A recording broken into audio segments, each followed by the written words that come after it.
Hi everyone, welcome once again to the 24-Bit podcast, and today we are shooting the third episode of a series that's geared towards the Safaricom Engineering Summit that's taking place on 11th and 12th of October.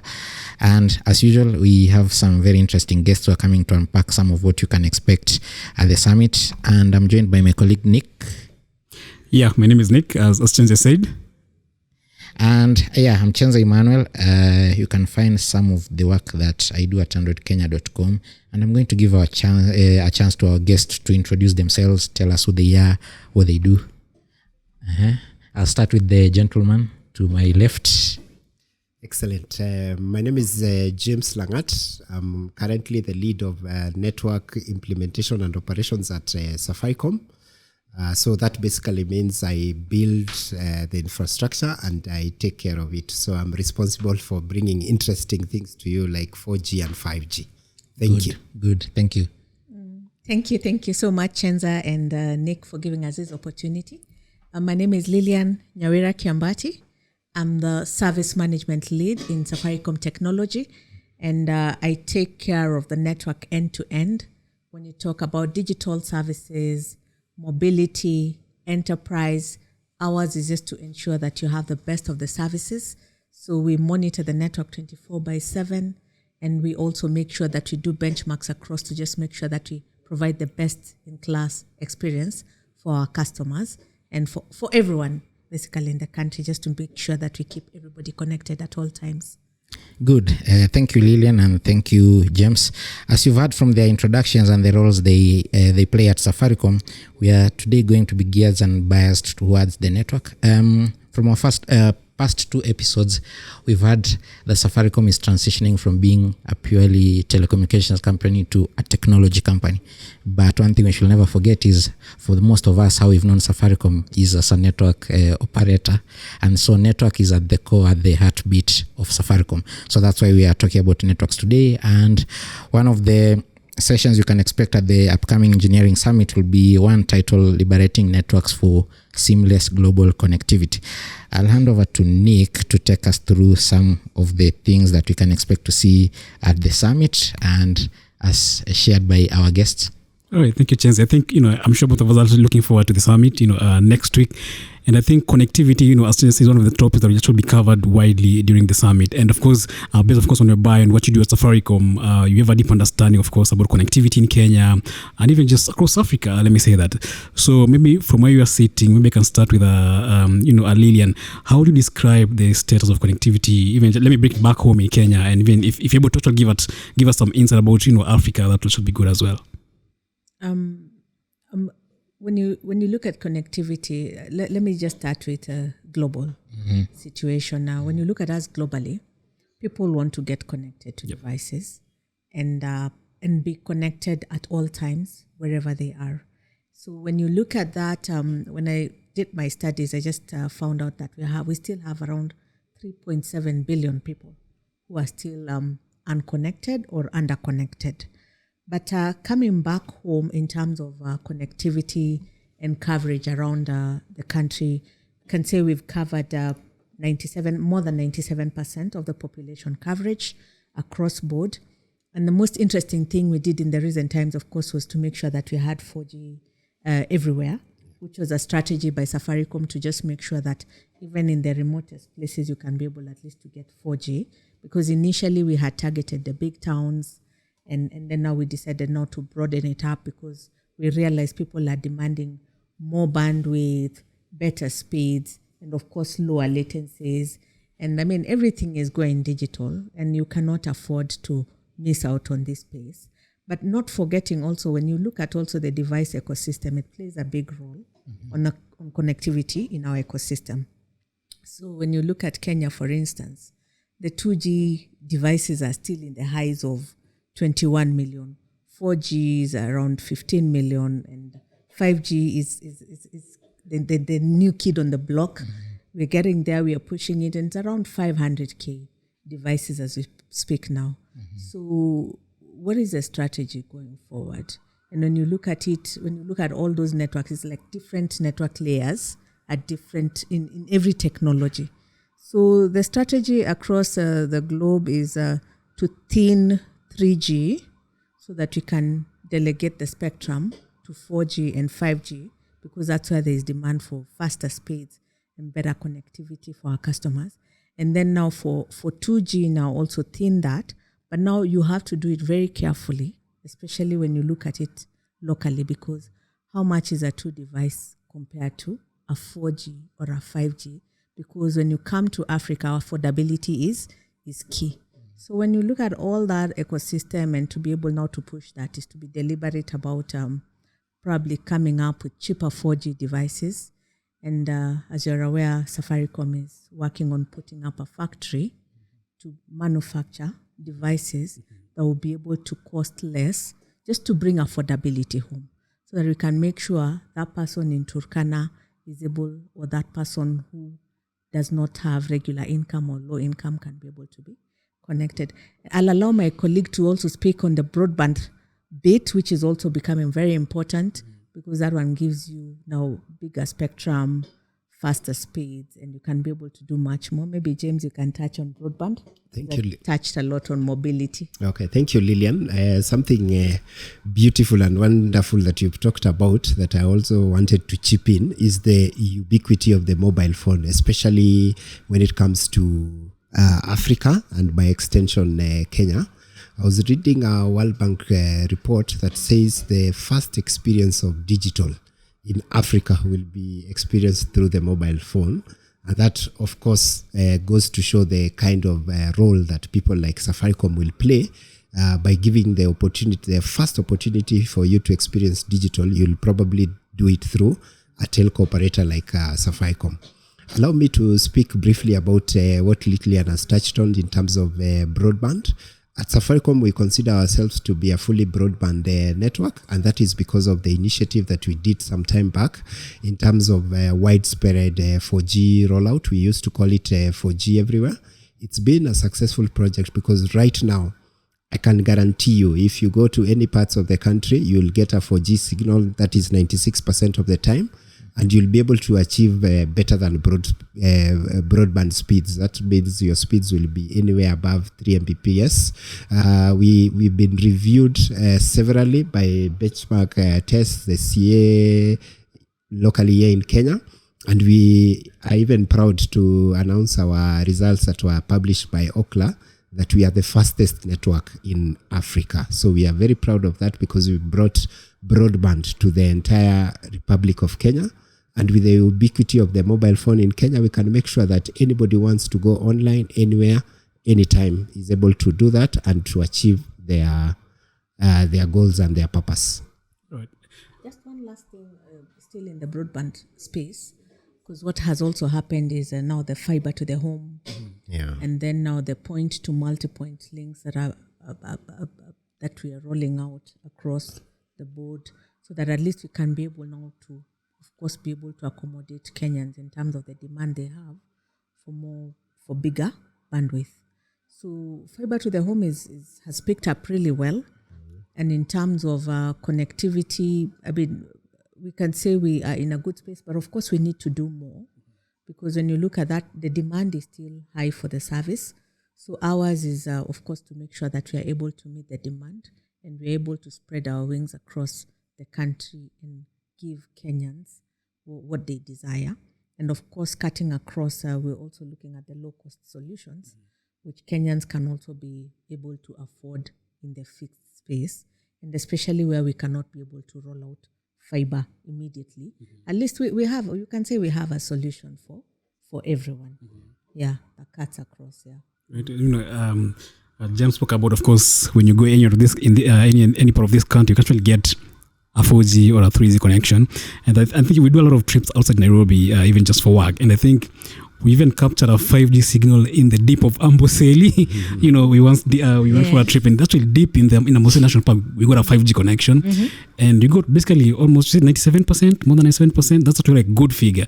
And of course, you spoke about the initiative you're working, around to ensure, what, of course, the theme of this, one of the themes focused on this summit being seamless connectivity. Yeah. So maybe, how do we achieve this? How do we achieve the seamless connectivity you're talking about? For seamless connectivity, when you look at connectivity, you look at it as a base. Yep. It's like almost like the Maslow's law of needs, whereby for some people, like the youth, you would rather give them Wi-Fi than food in some instances. So it's become like a basic need.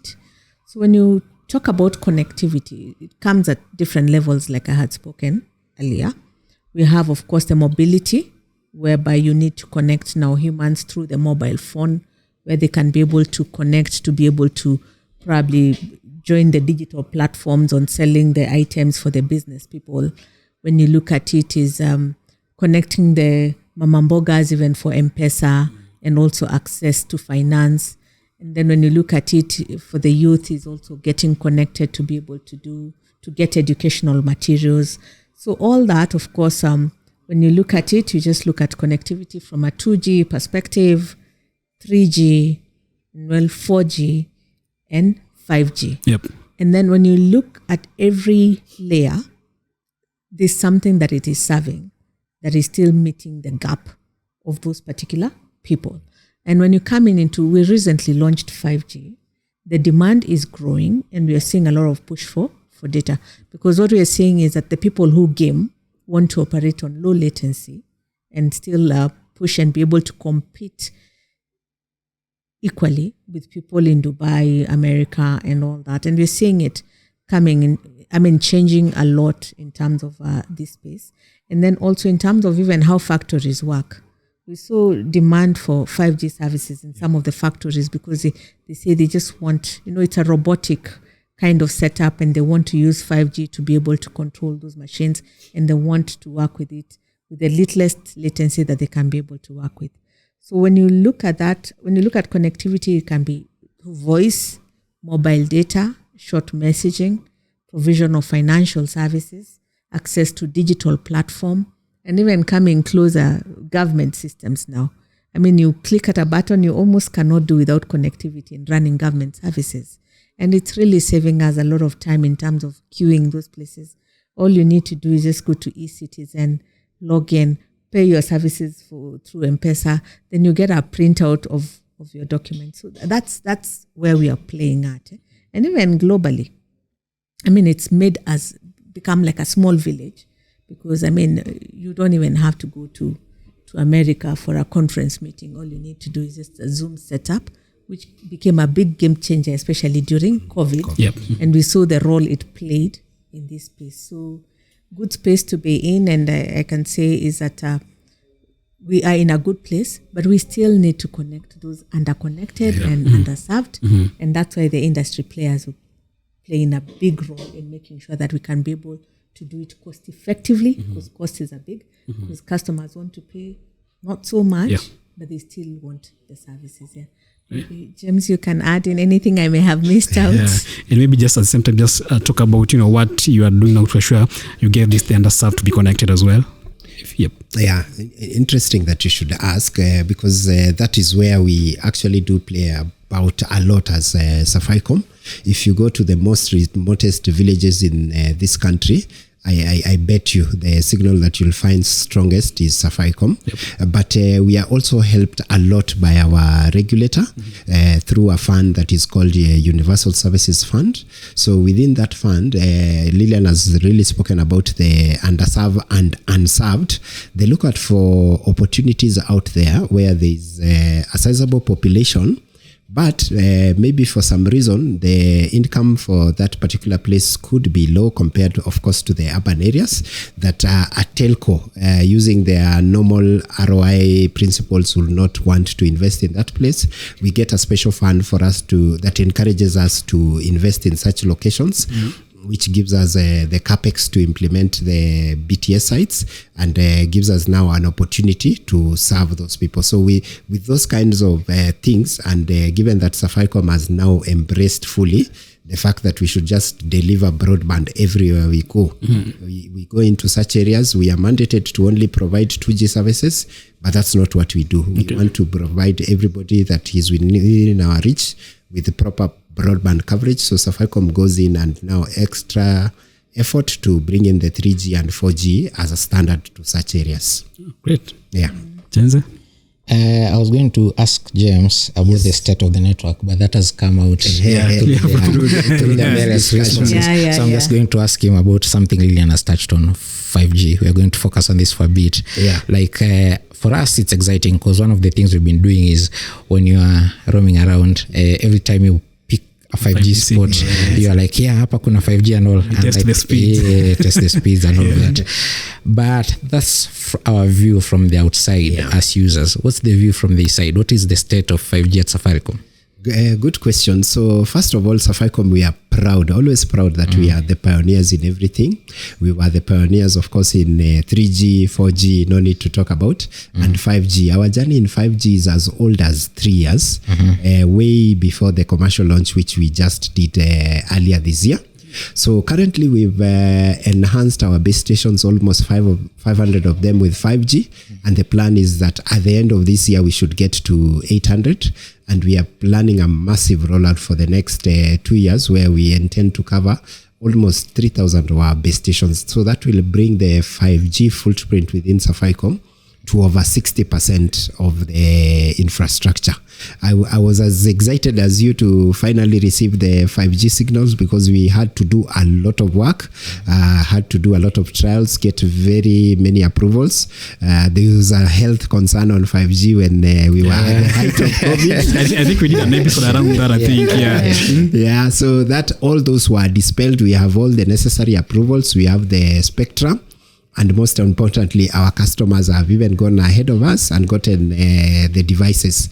The last time I checked, Lilian, I think this number was creeping towards the 1 million. Almost 1 million customers in Kenya have 5G capable devices. So it's going to be a very exciting journey because of the number of use cases we can deliver in 5G. We are able now to bring a lot of augmented reality into the phone.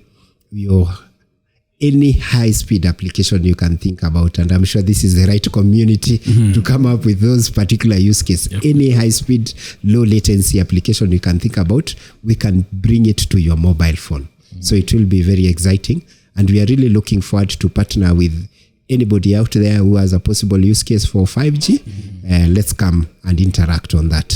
Because that was going to be my next question to you. Why should someone latch on to 5G? Like when you guys were doing trials, I think we came here a while earlier for the trials before you went public with them. And at that point, 5G devices weren't very prevalent in the country, but they are very pricey. So at that point, she said we are a very price conscious country. So could you ambia mtu you're selling a phone and it's 6 digits, but then we've seen the prices cascade. Now down, with as little as 20k you can get a 5G phone, and I think the number per year is 500,000. So we're on our way to your 1 million. We get to the 1 James is being ambitious. We're getting there. So I'll switch to you, Lilian, and I'm going to ask you, what are some of the challenges you've encountered when rolling out 5G? Because when people come to the summit, you'll be showcasing all these nice things you're doing. But what's the ugly behind the room? What are some of the challenges you've undergone during the testing phase? And now that you are rolling, you're looking towards moving from 500 sites to 800 and eventually to 3K and having a network reach of about 60%. What are some of the challenges you're encountering along the way? James, would you want to start in that? I can take that, So let me take that. So with our experience so far, it's Chenze. Yes, Chenze. Experience so far with 5G, we've faced two, I would say, curveballs, but we've learned to work around them with time. The first one was the regulatory approval. The frequency. Frequency spectrum. So that one, we had a very good discussion with the regulator in terms of frequency. That was easily granted. The next one, unfortunately, 5G came to us at the height of COVID. We had to deal with something we have never dealt with before. Whenever we do our masts, we go for one NEMA approval per site. But because of the health concerns that came through 5G, we had to do an extra approval for 5G. That means we do an extra engagement of the residents. just to make to let them know that of course the technology is safe. The frequency has been with us for a long time. It's been used by TVs when the TVs were shut down, the analog TVs, if you remember. The time the frequency now was freed up and given to Safaricom. So it took us unnecessarily long for something that we are doing, which should have been an upgrade, to just get it moving because of all the approvals we needed from the regulator in terms of spectrum and in terms of health concerns, and that's where NEMA came in. The second, which I would say it's a challenge globally right now, is the energy consumption of 5G. It's traditionally, our own calculations, it consumes almost double the standard base station. So that is quite significant. So you now have a higher power bill. Yeah, we have now a higher power bill, but we got the perfect answer for that. We invested massively in solar. Last year we did, we have almost 5,500 base stations that we own in Safaricom. We did 1,500 of them where we equipped them with solar, just to prepare us for the energy demand that is coming in future in terms of 5G. So with that, we are able to get almost between 20 to 22% of the energy from a free renewable source, clean, that is solar. You know, that's the theme everywhere. And we are fortunate in Africa that we have we have guaranteed sun, we have sunlight, and it's really helping us in terms of cost savings and being able to do some of these capacity expansions. And just to add on to what James has said, in terms of 5G, of course, the biggest fear was, of course, now being able to roll out a network where there are no devices. Because when we were starting, there were very few. I think there were like 50,000 devices across the country. And the Galaxies and the iPhones. And then, but what happened is that I think sometimes the customers pause to see what is going to happen in the market, because immediately after the launch, we started seeing growth, step-by-step growth in terms of adoption of 5G devices. And even customers coming to our shops to deliberately ask for a 5G capable device. So, of course, it's a journey, but most importantly is also now to just being very deliberate in terms of being data-driven, in terms of either where we are rolling out these 5G sites, and also which customers, the dynamics about the customers who want to use the 5G services. So one key thing we have applied even in the rollout to solve our problems is using the data that we have to be able to know where do we put up this site that will be able now to pick a lot of customers and be able, of course, to monetize, to start monetizing the 5G.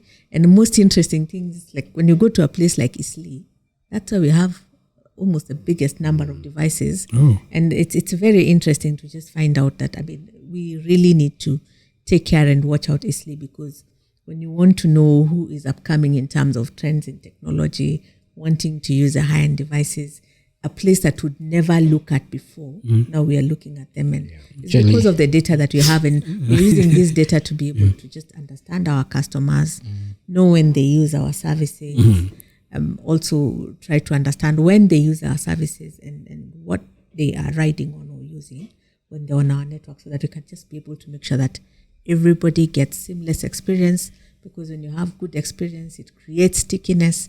When you create stickiness, the customer walks the journey with you and stays with you.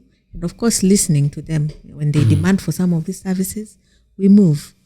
But most likely we like moving before they even demand, because we already know what they want. And that's what data-driven decisions is helping us, especially on the network space, to be able to forge ahead. You know, you say something interesting. That data-driven decision-making is because there are two things. One, there's a 5G site just right next to where I live.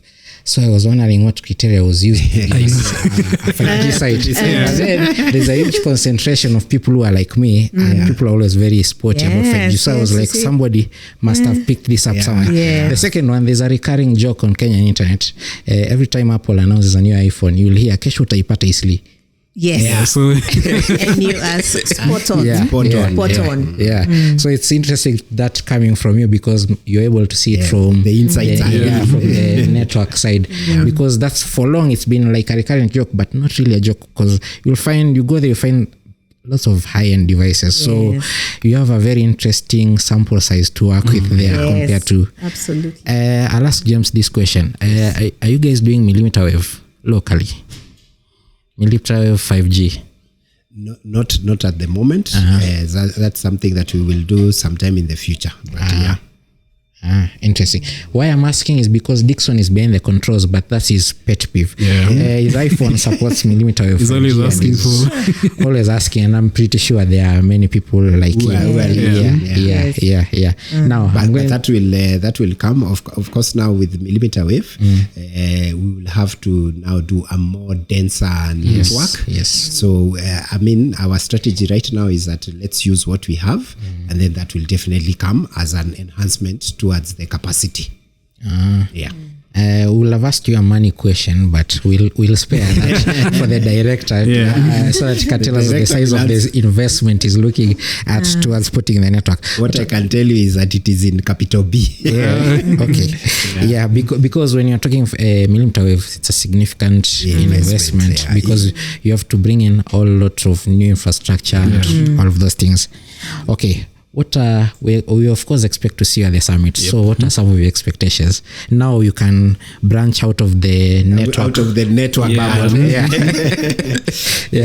Personally, I'll be just looking out to see the developments out there in terms of engineering, what is available out there, and more importantly, what we are adopting strongly in Kenya.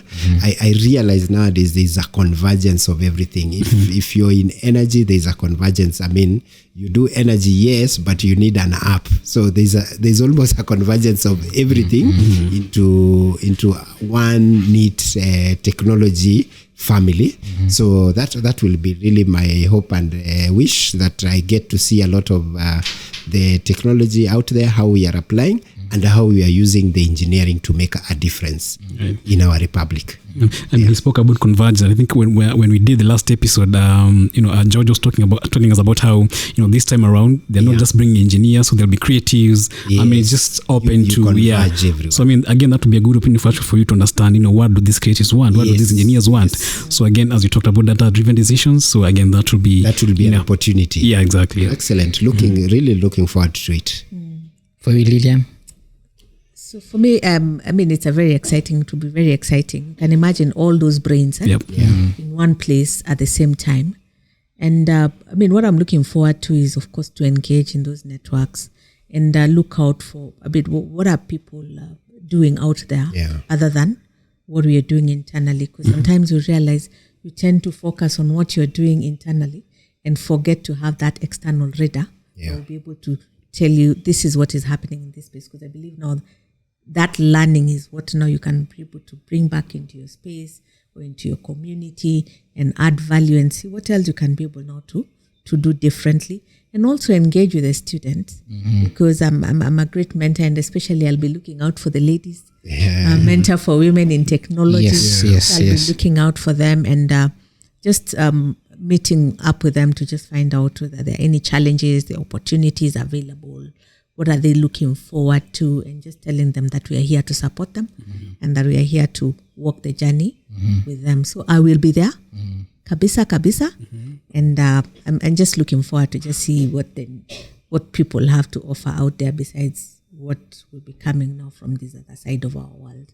Yeah, it's like a mobile World Congress, but for Kenya. Imagine how amazing it can be. It can be. Yeah. And now everybody has a chance now to just be able to play out in their own small spaces, just to share what they have. So, George told us he's looking to taking the summit international. Yeah, international. So it's kind of for this year only. Yeah. And Lilian, one final question from me, and this is a lot more personal. You've touched on students. My first encounter with you, I was a second year student, and I came when you were leading the Network Operations Center, and I was with the radio team for a bit. So you have quite the experience bringing students through the rank, and of course the mentorship you do with women in tech. There's a Safaricom engineering community as a result of the first edition of Decode. So we are going to the second edition of Decode.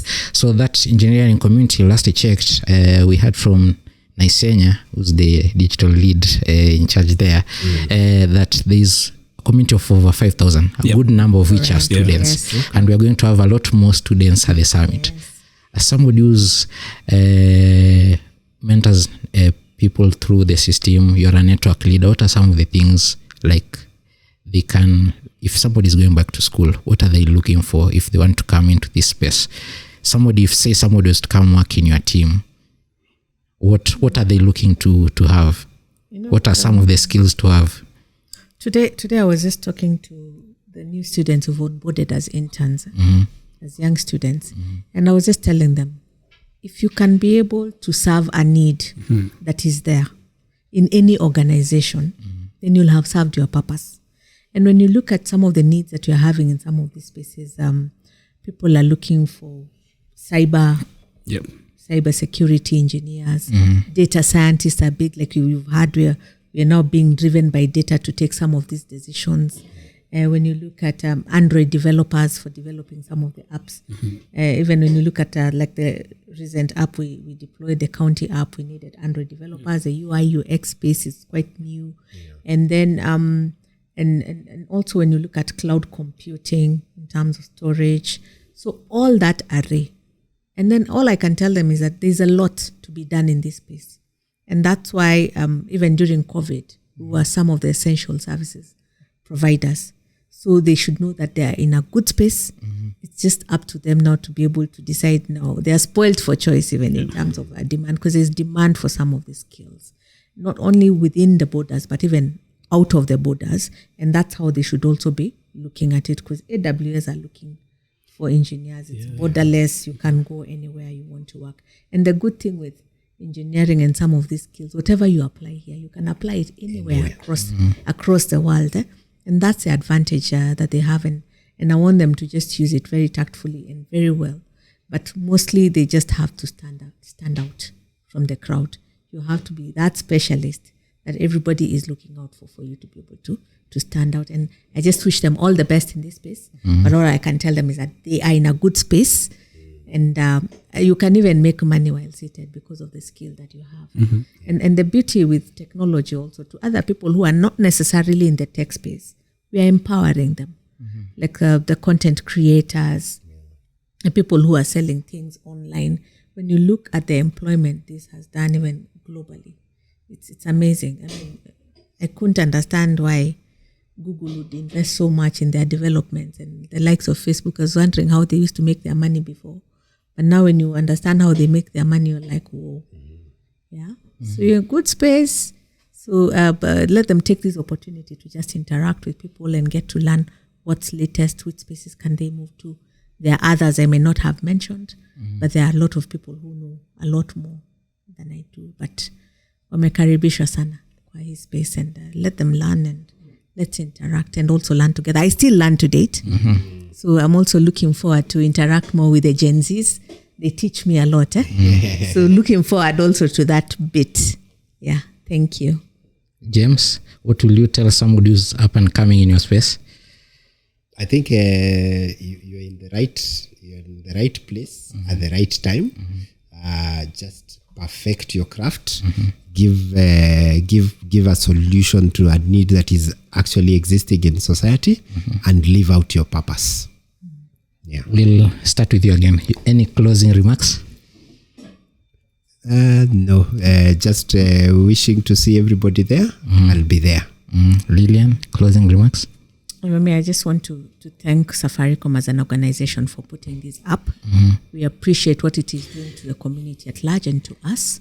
So I'm really looking forward to engage, looking forward to learn more and more. So see you all there. Yeah, and let's meet up and engage and have fun while still at it. Thank you. We've been your hosts. I'm Chenze Emmanuel. Kanali. See you at the summit. Yes. See you. Thank you. Thank you.